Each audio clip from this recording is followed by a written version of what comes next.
प्यारे विद्यार्थियों नमस्कार। हमने पिछले वीडियो में इस पंक्ति तक अध्ययन कर लिया था कि किए दूध के कुल्ले मैंने चूस अंगूठा सुधा पिया, किलकारी किलोल मचाकर सोना घर आबाद किया।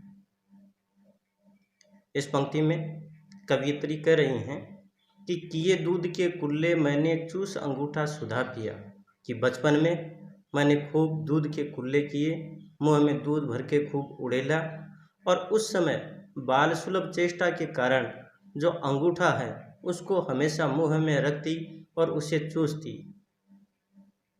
वह स्थिति ऐसी प्रतीत तो होती जैसे कि अमृत का पान किया हो, जैसे अमृत पिया हो। पूरे दिन घर में किलकारी किलोल है, हाँ वो मचाती रहती, अर्थात बचपन में खूब शोर शराबा किया और इस प्रकार से उनके माता पिता का जो सोना घर था उसको उन्होंने आबाद कर दिया, अर्थात आनंदित कर दिया, आनंद से उस घर को भर दिया। उसी क्रम में आगे यहाँ पर कह रहे हैं कि रोना और मचल जाना भी क्या आनंद दिलाते थे, बड़े बड़े मोती से आंसू जयमाला पहनाते थे। मैं रोई, माँ काम छोड़कर आई, मुझको उठा लिया, झाड़ पोंछ कर चूम चूम कर गीले गालों को सूखा दिया। यहाँ कवियत्री कह रही हैं कि रोना और मचल जाना भी क्या आनंद दिलाते थे।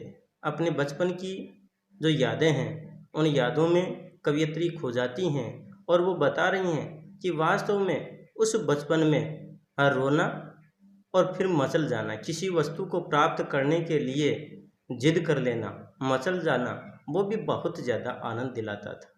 बड़े बड़े मोती से आंसू जयमाला पहनाते थे और जैसे ही यानी कि बड़े बड़े आंसू आंखों से ढुलकते थे और उसके कारण घर वाले उनकी हर इच्छा की पूर्ति करते थे, तब यूँ लगता था कि ये हमारे जो आंसू हैं और वो जयमाला के समान हैं, विजय माला के समान हैं। प्यारे विद्यार्थियों, यहाँ पर जगह जगह जैसे पीछे वाला जो अपना पाठ हमने पढ़ा, मेरा नया बचपन, जो पहले वाला जो पाठ है उसमें भी जगह जगह अनुप्रास का जो चित्रण है वो हमें मिलता है, अनुप्रास अलंकार की छटा देखने को हमें मिलती है। और यहाँ पर भी जैसे कि ये किलकारी किलोल है, बड़े बड़े मोती से हैं, यहाँ पर जैसे एक तरफ तो पुनरुक्ति प्रकाश है, रूपक अलंकार है, आदि कई अलंकारों का प्रयोग हमें देखने को मिलता है। वहीं इसी क्रम में आगे कवियत्री कर रही हैं कि मैं रोई, माँ काम छोड़कर आई, मुझको उठा लिया, झाड़ पोंछ कर चूम चूम कर गीले गालों को सूखा दिया। कि जैसे ही मैं रोने लगी, मेरे रोने की आवाज़ माँ तक पहुँची, उन्होंने सुना, सारे कामों को छोड़ कर के वो आ गई, उन्होंने मुझे अपनी गोद में उठा लिया और जो भी मिट्टी से मैं सनी हुई थी उसे झाड़ पोंछ करके और उन्होंने मेरे जो आंसुओं से गीले जो गाल थे उनको भी उन्होंने चूम चूम करके सुखा दिया। कहने का तात्पर्य कि उस बचपन में देखो कि अपनी कितनी चिंता होती थी। हमारी चिंता सब करते थे, हमारी देख रेख सब करते थे, माँ हर संभव परछाई की तरह हमारे साथ होती थी। और जैसे जैसे व्यक्ति युवावस्था को प्राप्त कर लेता है या आगे के जीवन की ओर चला जाता है, उसके बाद में वह स्वयं ही ये सारे कार्य करने के लिए मजबूर होता है, उसका कोई ध्यान नहीं रखता या फिर ध्यान भी रखा भी जाता है तो यानी कि जितना बचपन में जितना आनंद होता वो वहाँ पर नहीं होता। इसलिए यहाँ पर इन्होंने ये बात कही कि जैसे ही रोना उनकी माँ ने सुना, सारे कामों को उन्होंने छोड़ दिया और तुरंत उन्हें अपनी गोद में ले करके और प्यार से सहलाने लगी, झाड़ते पोंछने लगी, चूमने लगी। जैसे ही वो रो रही हैं तो आगे देखिएगा उस पंक्ति के संदर्भ में कि दादा ने चंदा दिखलाया, नैन नीर युत दमक उठे, धुली हुई मुस्कान देख कर सबके चेहरे चमक उठे। दादा ने चंदा दिखलाया, जैसे वो रो रही थी, दादाजी ने अपनी गोद में लिया और उसे आकाश में चमकता हुआ जो चांद है वो दिखलाया, और जैसे ही चांद दिखलाया तो कवयित्री की जो नयन नीर युक्त, नीर युक्त का मतलब है नीर युक्त अर्थात अश्रु युक्त उनकी आंखें, सजल उनके नेत्र, उनमें दमक आ गई, उनमें खुशी आ गई। धुली हुई मुस्कान देखकर सबके चेहरे चमक उठे। जैसे दादाजी ने उन्हें चांद दिखलाया, उनकी आंखों में चमक आ गई और उनके चेहरे पर मुस्कुराहट छा गई। और जैसे ही ये मुस्कुराहट युक्त उनका चेहरा देखा तो सभी जो लोग थे उनके चेहरे भी चमक उठे, उनके चेहरे पर भी खुशी आ गई। धुली हुई मुस्कान देखकर सबके चेहरे चमक उठे, अर्थात उनको मुस्कुराते हुए देख करके और घर के जितने भी सदस्य थे वो भी प्रफुल्लित हो गए। वह सुख का साम्राज्य छोड़कर मैं मतवाली बड़ी हुई।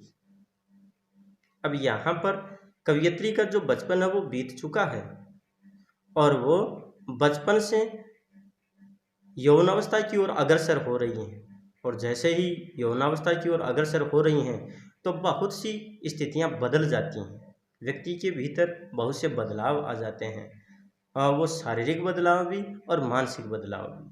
तो उसी संदर्भ में यहाँ पर कवयित्री कह रही हैं कि वह सुख का साम्राज्य छोड़कर मैं मतवाली बड़ी हुई। वह सुख का साम्राज्य छोड़कर मैं मतवाली बड़ी हुई, लुटी हुई, कुछ ठगी हुई सी दौड़ द्वार पर खड़ी हुई। कवयित्री यहाँ पर कह रही हैं कि वो जो सुख का साम्राज्य, और वो सुख का साम्राज्य यानी बचपन, उस बचपन को छोड़ करके मैं मतवाली, मैं मस्त या मदमस्त होकर के बड़ी हो रही थी, यौवनावस्था को प्राप्त कर रही थी, यौवन को प्राप्त कर रही थी। उस समय ऐसा प्रतीत हो रहा था जैसे कि कुछ लूटी हुई हो, कुछ ठगी हुई हो, और दौड़ द्वार पर खड़ी हुई, जैसे कि किसी का कुछ लूट लिया गया, किसी ने उसको ठग लिया और वो वहाँ से दौड़ करके और द्वार पर आकर के खड़ा हो जाता है। वैसी ही स्थिति कवयित्री की हो गई कि उनका बचपन अब बीत चुका है और वो नवयुवती के रूप में आज हो गई हैं, अर्थात युवावस्था को उन्होंने प्राप्त कर लिया है। उस समय उन्हें ऐसा प्रतीत हुआ जैसे कि उनका लूट गया है, ठगा गया, अर्थात उनका बचपन चला गया है। लाज भरी आंखें थी, मन में उमंग रंगीली थी कि जैसे ही वो युवावस्था को प्राप्त करती हैं, यौवन को प्राप्त करती हैं, उस समय नारी सुलभ जो चेष्टा है वो उनके भीतर समाहित हो जाती है, उनकी आंखों में लज्जा आ जाती है और उनके अंतर्मन में जो उमंग है, उत्साह है, वो भी बहुत ज़्यादा आ जाता है। क्योंकि जैसे ही युवावस्था आती है उस स्थिति में व्यक्ति के अंतर्मन में आनंद की अनुभूति है, उत्साह है, जोश है, ये सारी चीज़ें अनायास ही उसके भीतर आ जाती हैं। तब ये कवयित्री ने बात कही कि लाज भरी आंखें थी मेरी, मन में उमंग रंगीली थी, तान रसीली थी कानों में, मैं चंचल छेल छबीली थी। और मेरे कानों में तान रसीली थी, यानी कि मेरे कानों में जैसे कि कोई संगीत बज रहा हो, मेरे भीतर अंतर्मन तक संगीत सा उतरता चला जा रहा था, संगीत के कारण जो आनंद मिलता है वो स्थिति मेरी बन रही थी। मैं चंचल छैल छबीली थी, मेरे भीतर चंचलता भी आ रही थी, तो वहीं पर छैल छबीली यानी कि बहुत ज़्यादा सौंदर्य भी आ गया, लावण्यमय भी वो हो गई थी।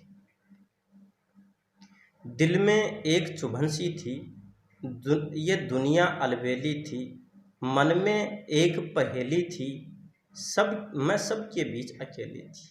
कवयित्री आगे कह रहे हैं कि मेरे हृदय में, मेरे दिल में एक चुभन सी थी, ये जो दुनिया है ये भी अपने आप में अलबेली है, अलग ही है। क्यों? क्योंकि व्यक्ति के संदर्भ में संसार का जो नज़रिया है वो बदलता चला जाता है, बचपन की स्थिति अलग हो जाती है, तो वहीं पर युवावस्था की जो स्थिति है उसमें लोगों का सोच अलग हो जाता है। वृद्धावस्था की स्थिति आती है, वहाँ पर फिर से लोगों का सोच बदल जाता है। तो यहाँ कवयित्री कह रही हैं कि दिल में एक चुभन सी थी, मेरे अंतर मन में एक कसक सी थी, और ये दुनिया मुझे अलबेली लग रही थी। मन में एक पहेली थी, मेरे मन में एक प्रश्न था, और मैं सबके बीच अकेली थी। इस संसार के बीच में अकेलापन सा महसूस कर रही थी। मैं सबके बीच में रहते हुए भी इस युवावस्था को जैसे ही मैंने प्राप्त किया, यौवन को जैसे ही मैंने प्राप्त किया, तो ही अपने आप को मैं अकेली महसूस करने लगी। मिला खोजती थी जिसको, हे बचपन ठगा दिया तूने। अरे जवानी के फंदे में मुझको फंसा दिया तूने। कवियत्री कर रही हैं कि मिला खोजती थी जिसको, हे बचपन, मैं जिसको खोज रही थी। क्योंकि बचपन की स्थिति ये रहती है कि बचपन में बच्चा जो होता है वो जब बड़ों को देखता है तो उसकी भी इच्छा होती है कि मैं तुरंत ही बड़ा क्यों ना हो जाऊं, मैं भी इनकी तरह कार्य क्यों ना करूं, मैं भी इनकी तरह ही मेरा जो चाल ढाल है उसमें क्यों ना ढलूं। तो कवियत्री कह रही कि जिसको खोज रही थी वो तो मुझे मिल गया, जिस आनंद को मैं महसूस करना चाह रही थी वो आनंद तो मुझे मिला, परंतु ठगा दिया तूने, हे बचपन तूने ठगा दिया, तूने धोखा दे दिया। क्यों? क्योंकि वो बचपन वाली खुशियां अब इस जीवन में, इस युवावस्था में नहीं रही। अरे जवानी के फंदे में मुझको फंसा दिया तूने, हे बचपन, ये मेरी जो इस समय की स्थिति, जवानी की जो स्थिति आई, अब वहाँ पर तो एक तरह से आपने इस जवानी के फंदे में मुझे उलझा दिया। क्योंकि अब जो जिम्मेदारियां हैं, जो दायित्व हैं, कर्तव्य हैं, अब वो बहुत ज़्यादा बढ़ गए हैं। इसलिए हे बचपन, तू तो चला गया लेकिन मुझे यहाँ पर फंसा दिया है। आगे यहाँ पर कह रही हैं कि माना मैंने युवाकाल का जीवन खूब निराला है, आकांक्षा पुरुषार्थ ज्ञान का उदय मोहने वाला है, किंतु यह झंझट है भारी, युद्ध क्षेत्र संसार बना, चिंता के चक्कर में पड़कर जीवन भी है भार बना। यहाँ पर कवियत्री कह रहे हैं कि ये बात मैंने मान ली, पंक्ति आई है ना कि माना मैंने युवा काल का जीवन खूब निराला है, मैंने इस बात को मान लिया कि ये युवावस्था का जो दौर है बहुत अद्वितीय है, बहुत निराला है, बहुत अनुपम है। इसमें आकांक्षा, पुरुषार्थ और ज्ञान का उदय, ये सब क्या है? मोहने वाला है, चारों ओर आकर्षण ही आकर्षण है। इच्छाएं जागृत हो जाती हैं, पुरुषार्थ व्यक्ति के भीतर उत्पन्न होता है, ज्ञान का उदय होता है, और ये सारे हमें आकर्षित करते हैं, हमारे भीतर नई समझ आती है। परंतु ये सब झंझट है, ये एक तरह की परेशानी है।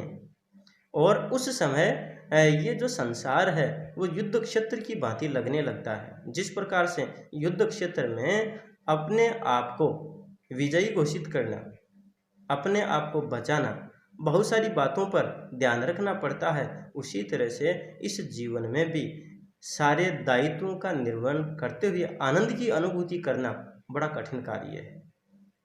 इसलिए यहाँ पर कवियत्री हैं, वो वापस उस बचपन को ही याद कर रही हैं। उन्होंने जहाँ एक बात ये कह दी कि युवावस्था की इच्छा थी, आकांक्षा थी, उसको प्राप्त भी कर लिया, उसके सारे जो सुख हैं उन सुख को भी यानी कि भोगा है, सांसारिक जो सुख है उस सुख को भी भोगा है, परंतु जो आनंद उस बचपन में था, उस बचपन का आनंद अब इस युवावस्था में नहीं रहा। यहाँ पर आते आते तो ये जो जीवन है वो एक तरह से युद्ध का मैदान लगने लग गया है, जहाँ हर समय व्यक्ति को संघर्ष करना पड़ता है, अपने दायित्वों का निर्वहन करना पड़ता है और अपनी जिम्मेदारियों का निभाते हुए और फिर आगे बढ़ना पड़ता है। तो प्यारे विद्यार्थियों, यहाँ इस अंश में उन्होंने युवावस्था की स्थिति के बारे में बताया, और आगे वाला जो अंश होगा, आगे वाला जो शेष जो पंक्तियाँ जो बची हैं उनमें यानी कि वो एक नए रूप में होकर के आती हैं, तो इनके बारे में हम आगे बात करेंगे। परंतु यहाँ पर मैं सुभद्रा कुमारी चौहान जी का जो यहाँ ये इनकी रचना है मेरा नया बचपन, इसमें कला पक्ष के हिसाब से हम देखें या कला पक्ष की दृष्टि से देखें तो साहित्यिक खड़ी बोली है, भाषा सरल सहज प्रवाहमयी है। एक तरह से अपने आत्मकथात्मक शैली का उन्होंने प्रयोग किया है। और वहीं पर जगह जगह अनुप्रास है, रूपक है, पुनरुक्ति प्रकाश है, ऐसे अलंकारों का प्रयोग भी हमें देखने को मिलता है। वात्सल्य रस की छटा देखने को मिलती है, माधुर्य गुण यहाँ पर देखने को मिलता है। और ये पूरी कविता में ये चीज़ें चलती रहेंगी। आज हम इतना ही पढ़ेंगे और बाकी का जो अंश है वो हम आगे वाले भाग में पढ़ेंगे। तब तक के लिए नमस्कार, धन्यवाद।